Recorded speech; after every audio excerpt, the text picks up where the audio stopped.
Dans ce tutoriel, je vais vous montrer comment faire des cotations automatiques et rapides sur le logiciel Archicad. Salut à tous, j'espère que vous allez bien. C'est encore Serum BTP. Je vais vous montrer cette méthode de cotation rapide sur le logiciel Archicad. C'est une méthode qui est assez rapide et qui nous permet de gagner beaucoup de temps sur le logiciel. Alors après avoir fait notre plan 2D sur Archicad, on a souvent besoin de faire des côtes linéaires. Comme là vous voyez, on a des côtes de surface. On a aussi besoin de faire des côtes linéaires du bâtiment. Alors c'est super flippant et ça perd beaucoup de temps de venir là et faire des cotations comme ceci, comme je suis en train de le faire là. C'est très difficile de faire des cotations comme ça et puis vous allez continuer, c'est très lent. Alors dans le logiciel Archicad, les concepteurs ont vu cette difficulté là et ils ont proposer une solution à ce problème de cotation. Alors nous avons maintenant dans le Archicad la cotation automatique qui permet de générer de quelques clics, avec juste quelques clics, les 3 lignes de code dont nous avons besoin pour coter totalement un plan de distribution. Alors pour faire cette cotation automatique, c'est très facile sur ce logiciel. Vous devrez tout d'abord sélectionner les murs.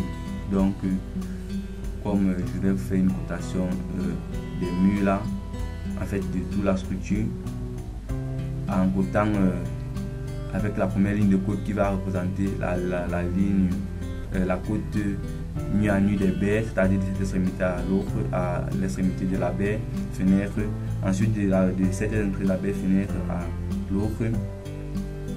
Après nous devons avoir la deuxième ligne de code qui va présenter les côtes des parties partielles du bâtiment. Ensuite la troisième qui sera la côte totale. Alors pour ce faire, vous allez venir là dans mur, vous allez venir prendre le petit mur là. Ensuite vous allez se faire CTRL A. Vous voyez, ça c'est pour sélectionner automatiquement tous les murs qui sont sur notre plan 2D. Donc je vais recommencer. Vous sélectionnez le mur là, donc il faut que ça soit bleuté. Ensuite vous cliquez sur CTRL A, vous appuyez CTRL A, sur CTRL A de votre clavier, donc CTRL plus A. Ça sélectionne tous les murs. Ensuite vous pouvez désélectionner par exemple les terrasses, la terrasse là, je ne veux pas qu'elle soit cotée. Vous voyez, vous pouvez désélectionner en appuyant la touche Shift de votre clavier et en cliquant sur l'objet à désélectionner. Alors lorsque vous avez sélectionné tous les murs, vous allez aller dans documentation et puis vous allez prendre annotation, ensuite cotation automatique, vous prenez cotation extérieure. Cette fenêtre ici va s'ouvrir. Vous voyez, on a cette boîte de dialogue qui s'ouvre. Lorsque ça s'ouvre, vous allez juste la parcourir. Par exemple là, est-ce que vous voulez coter les ouvertures?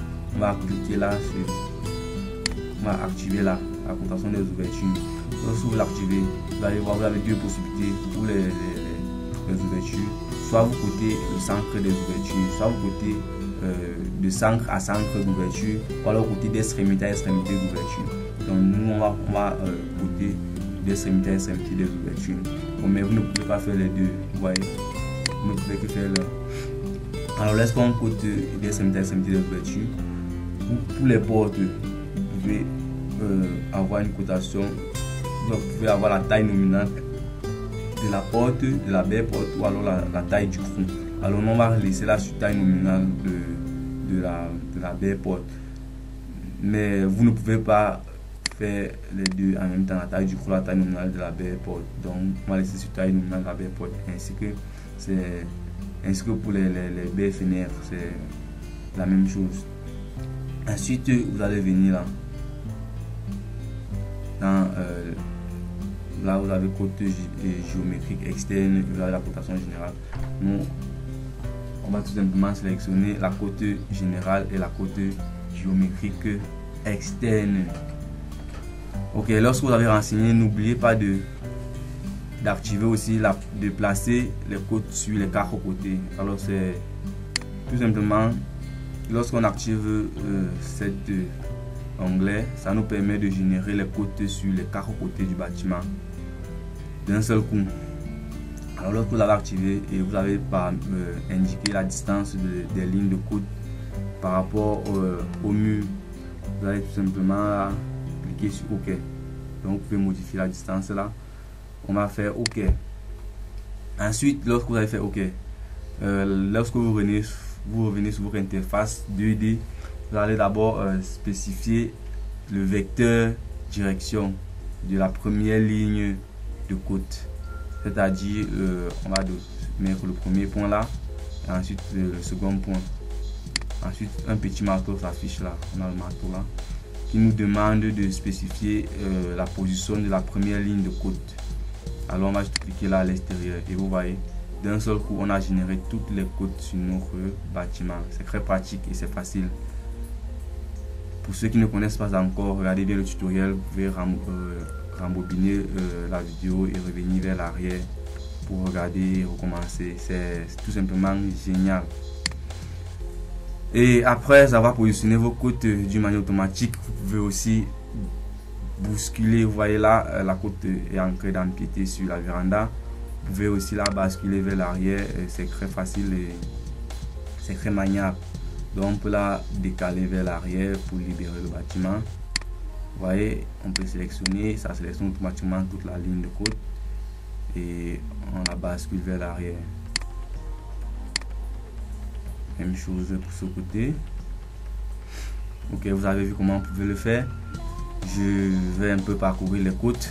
Comme je l'ai dit, là vous voyez la première ligne de côte, c'est la côte nu à nu des baies. Ensuite on a la côte de la baie fenêtre. Là on a la largeur nominale de la baie et là on a la hauteur nominale de la baie.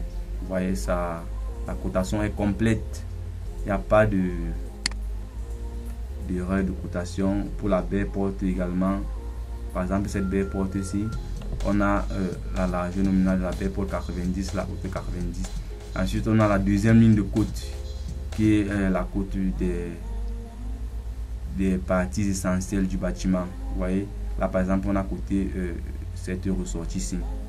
Vous voyez on a la côte de cette extrémité à l'autre là qui est de 3 mètres crâne. Ensuite vous avez la dernière et la troisième et la dernière ligne de côte qui est la côte totale. Vous voyez, de cette même manière vous pouvez aussi faire les côtes intérieures de votre bâtiment d'une manière automatique et rapide. Vous allez juste sélectionner encore tous vos murs. Vous allez refaire tout le chemin CTRL A. Sélectionnez tous les murs. Vous allez dans documentation, annotation, cotation automatique, côte intérieure. Et vous paramétrez encore la fenêtre qui s'ouvre là. Ensuite OK. J'espère que ce tutoriel vous a plu. N'hésitez pas à me lâcher un petit pouce bleu et à vous abonner à ma chaîne. À très bientôt pour un nouveau tutoriel.